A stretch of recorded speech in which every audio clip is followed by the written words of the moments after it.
ఇది కేవలం ఒక ప్రాజెక్ట్ కథ కాదండి. ఇది ఒక రాష్ట్రం తిరిగి లేచేటటువంటి కథ.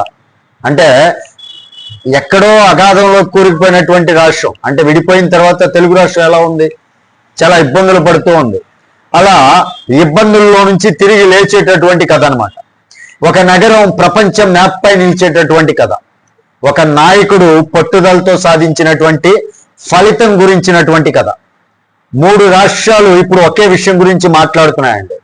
తమిళనాడు మాట్లాడుతుంది, కర్ణాటక మాట్లాడుతోంది, తెలంగాణ కూడా మాట్లాడుతోంది. ఎందుకంటే గూగుల్ లాంటి గ్లోబల్ జైంట్ తన భారీ ఏఐ డేటా సెంటర్ కోసం ఎంచుకున్నటువంటి నగరం హైదరాబాద్ కాదు, బెంగళూరు కాదు, చెన్నై కూడా కాదు. ఇక్కడ గూగుల్ డేటా కోసం ఎంచుకున్నటువంటి నగరం ఈ 3 కాదు, వైజాగ్. అవును, ఇప్పుడు ఇదే దేశవ్యాప్తంగా పెద్ద చర్చకు దారితీసినటువంటి కథనం.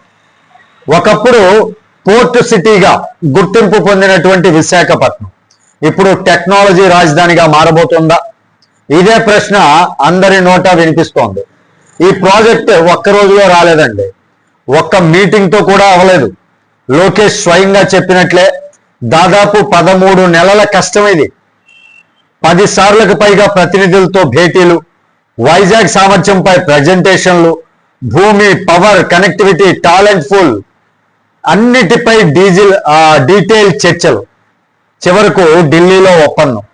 ఇవన్నీ జరిగిన తర్వాత 13 నెలల పాటు ఇవన్నీ జరిగిన తర్వాత మనకి వచ్చినటువంటి అద్భుతమైనటువంటి ఫలితం ఇది.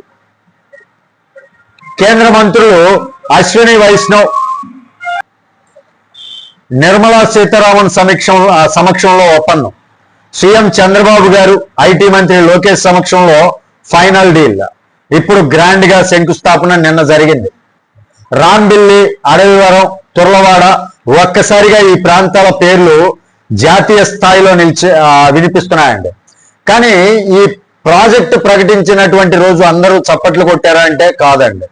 విమర్శలు వచ్చాయి, భూములపై విమర్శలు వచ్చాయి, నీటి వినియోగంపై విమర్శలు వచ్చాయి, పవర్ సప్లై పై కూడా విమర్శలు వచ్చాయి. కొందరైతే ఇది డేటా సెంటర్ కాదు, గోడౌన్ లాంటిది అంటూ కూడా మాట్లాడారు.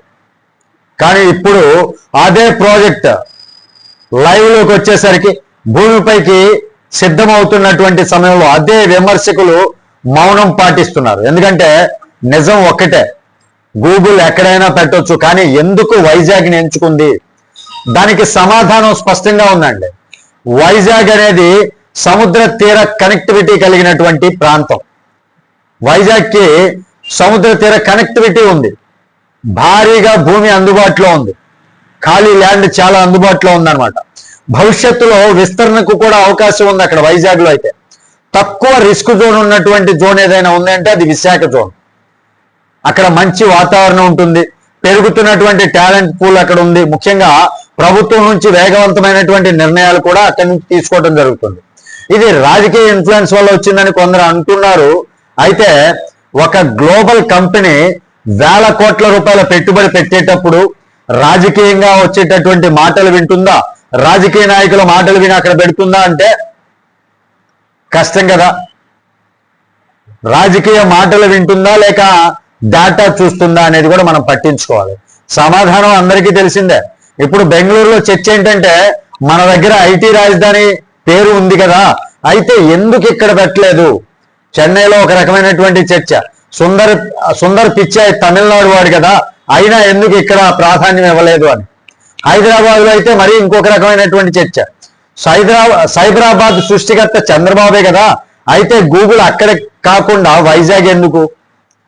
వాస్తవంగా చెప్పాలంటే హైదరాబాదు తెలంగాణ స్టేట్ అయిపోయిన తర్వాత మరలా సైబరాబాద్ ఉందో ఇంకోటి ఉందో అని చూసే కన్నా కూడా చంద్రబాబు నాయుడు గారి డెవలప్మెంట్ ఎక్కడ చూస్తారు? ఇక్కడే కదా, ఆంధ్రాలోనే కదా.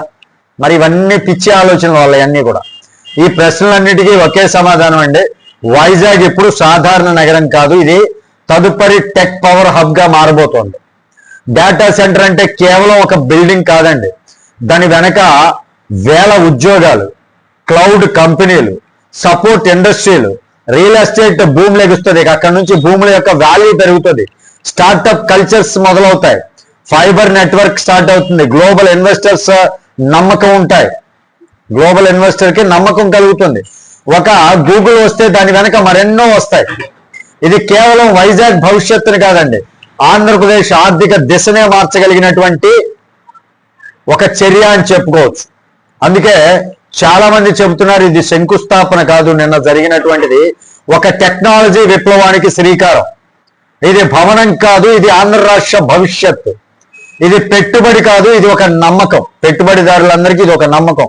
గూగుల్ లాంటి పెద్ద దిగ్గజ సంస్థ వచ్చి ఇక్కడ పెట్టుబడి పెడితే ఇక ఆంధ్ర రాష్ట్రానికి పెట్టుబడి పెట్టడానికి ఎవరూ భయపడరు.